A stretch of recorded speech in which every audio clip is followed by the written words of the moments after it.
ಎಲ್ರಿಗೂ ನಮಸ್ಕಾರ. Welcome back to Sharu Sudhana kitchen. ಇವತ್ತಿನ ರೆಸಿಪಿ ಫಾರಂ ಕೋಳಿ ಸಾಂಬಾರ್ ಅಥವಾ ಮೊಟ್ಟೆ ಕೋಳಿ ಸಾಂಬಾರ್ ಹೇಗೆ ಮಾಡ್ಕೊಳ್ಳೋದು ಅಂತ ನೋಡೋಣ ಬನ್ನಿ. ಮೊದಲಿಗೆ ನಾನು ಒಲೆ ಮೇಲೆ ಒಂದು ಕುಕ್ಕರ್ನ ಇಟ್ಕೊಂಡು ಕುಕ್ಕರ್ ಬಿಸಿ ಆದಮೇಲೆ 1 ಟೇಬಲ್ ಸ್ಪೂನಷ್ಟು ಆಯಿಲ್ನ ಸೇರಿಸ್ಕೊಂಡಿದ್ದೀನಿ. ಆಯಿಲ್ ಬಿಸಿ ಆದಮೇಲೆ ಒಂದು ಸಣ್ಣ ಈರುಳ್ಳಿನ ಸಣ್ಣದಾಗಿ ಹೆಚ್ಚಿ ಸೇರಿಸ್ಕೊಂಡು ಫ್ರೈ ಮಾಡ್ಕೊಳ್ತಾ ಇದ್ದೀನಿ. ಇದನ್ನು 1 ರಿಂದ 2 ನಿಮಿಷ ಚೆನ್ನಾಗಿ ಫ್ರೈ ಮಾಡ್ಕೊಳ್ಳಿ. ಈರುಳ್ಳಿ ಎಲ್ಲ ಚೆನ್ನಾಗಿ ಫ್ರೈ ಆದಮೇಲೆ ನಾನು ಇದಕ್ಕೆ 1 kg ಚಿಕನ್ನ ಸೇರಿಸ್ಕೊಂಡಿದ್ದೀನಿ.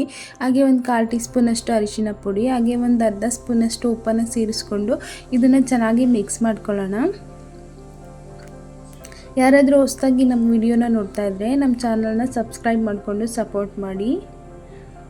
ಈ ಚಿಕನ್ನ ಹೀಗೆ ಒಂದು 10 ರಿಂದ 15 ನಿಮಿಷ ಚೆನ್ನಾಗಿ ಬೇಯಿಸ್ಕೊಳ್ಬೇಕಾಗುತ್ತೆ.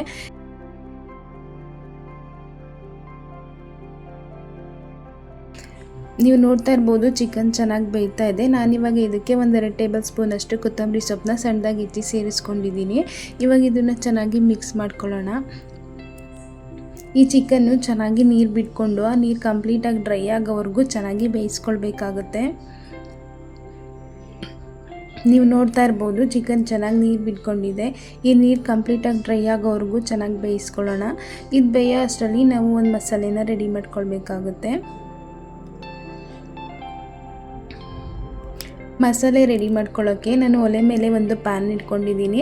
ಪ್ಯಾನ್ ಬಿಸಿ ಆದಮೇಲೆ 1 ಟೇಬಲ್ ಸ್ಪೂನಷ್ಟು ಆಯಿಲ್ನ ಸೇರಿಸ್ಕೊಂಡು ಮೀಡಿಯಮ್ ಸೈಜ್ ಈರುಳ್ಳಿನ ಹೆಚ್ಕೊಂಡು ಸೇರಿಸ್ಕೊಂಡಿದ್ದೀನಿ. ಇದನ್ನು ಸ್ವಲ್ಪ ಫ್ರೈ ಮಾಡ್ಕೊಳ್ಳೋಣ. ಕಲರ್ ಚೇಂಜ್ ಆಗೋವರೆಗೂ ಫ್ರೈ ಮಾಡ್ಕೊಳ್ಳೋ ಅವಶ್ಯಕತೆ ಇಲ್ಲ. 1 ರಿಂದ 2 ನಿಮಿಷ ಫ್ರೈ ಮಾಡಿಕೊಂಡ್ರೆ ಸಾಕಾಗುತ್ತೆ. ಇವಾಗ ಈರುಳ್ಳಿ ಫ್ರೈ ಆಗಿದೆ. ನಾನು ಇದಕ್ಕೆ 1 ಸಣ್ಣ ಗಡ್ಡೆಯಷ್ಟು ಬೆಳ್ಳುಳ್ಳಿ ಹಾಗೆ 1 ಇಂಚಷ್ಟು ಶುಂಠಿನ ಸೇರಿಸ್ಕೊಂಡು ಒಂದು 15 ರಿಂದ 30 ಸೆಕೆಂಡು ಫ್ರೈ ಮಾಡ್ಕೊಳ್ತಾ ಇದ್ದೀನಿ. ಇದು ಫ್ರೈ ಆದಮೇಲೆ ನಾನು ಇದ್ರ ಜೊತೆಗೆ 1 ಮೀಡಿಯಮ್ ಸೈಜ್ ಟೊಮೊಟೊನ ಸಣ್ಣದಾಗಿ ಹೆಚ್ಚಿ ಸೇರಿಸ್ಕೊಂಡಿದ್ದೀನಿ. ಟೊಮೊಟೊ ಲೈಟಾಗಿ ಸಾಫ್ಟ್ ಆಗೋವರೆಗೂ ಚೆನ್ನಾಗಿ ಫ್ರೈ ಮಾಡ್ಕೊಳ್ಬೇಕಾಗುತ್ತೆ. ನಾನಿವಾಗ ಇದ್ರ ಜೊತೆಗೆ 3 ಹಸಿ ಮೆಣಸಿನ್ಕಾಯಿ, ಹಾಗೆ 3 ಪೀಸಷ್ಟು ಚಕ್ಕೆ, 8 ರಿಂದ 10 ಲವಂಗ, ಹಾಗೆ ಒಂದು ಅರ್ಧ ಟೀ ಸ್ಪೂನಷ್ಟು ಮೆಣಸುಕಾಳನ್ನ ಸೇರಿಸ್ಕೊಂಡು ಇದ್ರ ಜೊತೆಗೆ 1 ಟೇಬಲ್ ಸ್ಪೂನಷ್ಟು ಕಡಲೆನ ಕೂಡ ಸೇರಿಸ್ಕೊಳ್ತಾ ಇದ್ದೀನಿ. ಇದೆಲ್ಲನೂ ಹಾಕಿದ್ಮೇಲೆ ಒಂದ್ಸಲ ಚೆನ್ನಾಗಿ ಮಿಕ್ಸ್ ಮಾಡ್ಕೊಳ್ಳೋಣ. ಈ ಥರ ಮಸಾಲೆನ ಫ್ರೈ ಮಾಡಿ ಚಿಕನ್ ಸಾಂಬಾರನ್ನ ಮಾಡೋದ್ರಿಂದ ಚಿಕನ್ ಸಾಂಬಾರ್ ಟೇಸ್ಟು ತುಂಬ ಚೆನ್ನಾಗಿ ಬರುತ್ತೆ. ನಾನಿವಾಗ ಇದ್ರ ಜೊತೆಗೆ ಒಂದು ಅರ್ಧ ಟೇಬಲ್ ಸ್ಪೂನಷ್ಟು ಗಸಗಸೆನ ಸೇರಿಸ್ಕೊಳ್ತಾ ಇದ್ದೀನಿ. ಇವಾಗ ಒಂದ್ಸಲ ಚೆನ್ನಾಗಿ ಮಿಕ್ಸ್ ಮಾಡಿಕೊಂಡು ಇದ್ರ ಜೊತೆಗೆ ಒಂದು ಅರ್ಧ ಕಪ್ಪಷ್ಟು ಕೊತ್ತಂಬರಿ ಸೊಪ್ಪು ಹಾಗೆ ಒಂದು 1/4 ಕಪ್ಪಷ್ಟು ಪುದೀನ ಸೊಪ್ಪನ್ನು ಸೇರಿಸ್ಕೊಂಡು ಮಿಕ್ಸ್ ಮಾಡ್ಕೊಳ್ತಾ ಇದ್ದೀನಿ. ಮಿಕ್ಸ್ ಮಾಡ್ಕೊಂಡಿದ್ದಾದಮೇಲೆ ಸ್ಟವ್ ಆಫ್ ಮಾಡ್ಕೊಳ್ಳೋಣ. ನಾನಿವಾಗ ಸ್ಟವ್ ಆಫ್ ಮಾಡ್ಕೊಂಡಿದ್ದೀನಿ. ಇವಾಗ ಇದಕ್ಕೆ 3 ಟೇಬಲ್ ಸ್ಪೂನಷ್ಟು ತೆಂಗಿನಕಾಯಿ ತುರಿ ಹಾಗೆ 1.5 ಟೇಬಲ್ ಸ್ಪೂನಷ್ಟು ಅಚ್ಕಾರದ ಪುಡಿ ಹಾಗೆ 3 ಟೇಬಲ್ ಸ್ಪೂನಷ್ಟು ಧನಿಯಾ ಪುಡಿನ ಸೇರಿಸ್ಕೊಂಡು ಚೆನ್ನಾಗಿ ಮಿಕ್ಸ್ ಮಾಡ್ಕೊಳ್ತಾ ಇದ್ದೀನಿ. ಮಿಕ್ಸ್ ಮಾಡ್ಕೊಂಡಿದ್ದಾದಮೇಲೆ ಇದನ್ನು ಸ್ವಲ್ಪ ತಣ್ಣಗಾಗೋಗ್ಬಿಡೋಣ.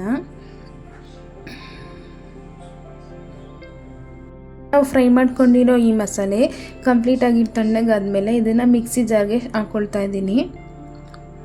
ಹಾಗೆ ಇದ್ರ ಜೊತೆಗೆ ಸ್ವಲ್ಪ ನೀರನ್ನ ಸೇರಿಸ್ಕೊಂಡು ಚೆನ್ನಾಗಿ ರುಬ್ಕೊಂಡು ಬರೋಣ. ರುಬ್ಕೊಂಡಿದ್ದಾದಮೇಲೆ ನೀವು ಇಲ್ಲಿ ನೋಡ್ತಾ ಇರ್ಬೋದು ಚಿಕನಲ್ಲಿರೋ ನೀರು ಕಂಪ್ಲೀಟಾಗಿ ಡ್ರೈ ಆಗಿದೆ. ನಾನಿವಾಗ ಇದಕ್ಕೆ ರುಬ್ಕೊಂಡಿರೋಂತಹ ಮಸಾಲೆನ ಸೇರಿಸ್ಕೊಳ್ತಾ ಇದ್ದೀನಿ. ಮಸಾಲೆ ಎಲ್ಲ ಸೇರಿಸಿದಾದ್ಮೇಲೆ ಚೆನ್ನಾಗಿ ಒಂದ್ಸಲ ಮಿಕ್ಸ್ ಮಾಡ್ಕೊಳ್ಳೋಣ. ಈ ಸಾಂಬಾರು ಮುದ್ದೆ, ಅನ್ನ, ಚಪಾತಿ, ರೊಟ್ಟಿ, ದೋಸೆ, ಇಡ್ಲಿ ಎಲ್ಲದಕ್ಕೂ ತುಂಬ ಚೆನ್ನಾಗಿರುತ್ತೆ. ನೀವು ಒಂದ್ಸಲ ಈ ರೆಸಿಪಿನ ಟ್ರೈ ಮಾಡಿ. ನಾನಿವಾಗ ಇದಕ್ಕೆ 1 ಲೀಟರಷ್ಟು ನೀರನ್ನ ಸೇರಿಸ್ಕೊಳ್ತಾ ಇದ್ದೀನಿ. ನಿಮಗೆ ಸಾಂಬಾರು ಯಾವ ಕನ್ಸಿಸ್ಟೆನ್ಸಿಲಿ ಬೇಕೋ ಅಷ್ಟು ನೀರನ್ನು ಸೇರಿಸ್ಕೊಂಡು ಅದನ್ನು ಸರಿ ಮಾಡ್ಕೊಳ್ಳಿ. ಮೊಟ್ಟೆ ಕೋಳಿ ಸಾಂಬಾರು ಯಾವಾಗಲೂ ತೆಳುವಾಗಿದ್ರೇ ತುಂಬ ಚೆನ್ನಾಗಿರುತ್ತೆ. ನಾವಿವಾಗ ಚೆನ್ನಾಗಿ ಮಿಕ್ಸ್ ಮಾಡ್ಕೊಂಡಿದ್ದಾದಮೇಲೆ ಇದನ್ನು ಕುದಿಯೋಕೆ ಬಿಡೋಣ. ಸಾಂಬಾರು ಇವಾಗ ಕುದಿಯೋಕೆ ಶುರುವಾಗ್ತಾ ಇದೆ. ನಾನಿವಾಗ ಇದಕ್ಕೆ ರುಚಿಗೆ ತಕ್ಕಷ್ಟು ಉಪ್ಪನ್ನು ಸೇರಿಸ್ಕೊಳ್ತಾ ಇದ್ದೀನಿ. ಮೊದಲು ಚಿಕನ್ ಬೇಯುವಾಗ ಉಪ್ಪನ್ನು ಸೇರಿಸಿರೋದ್ರಿಂದ ರುಚಿ ನೋಡಿ ಸೇರಿಸ್ಕೊಳ್ಳಿ.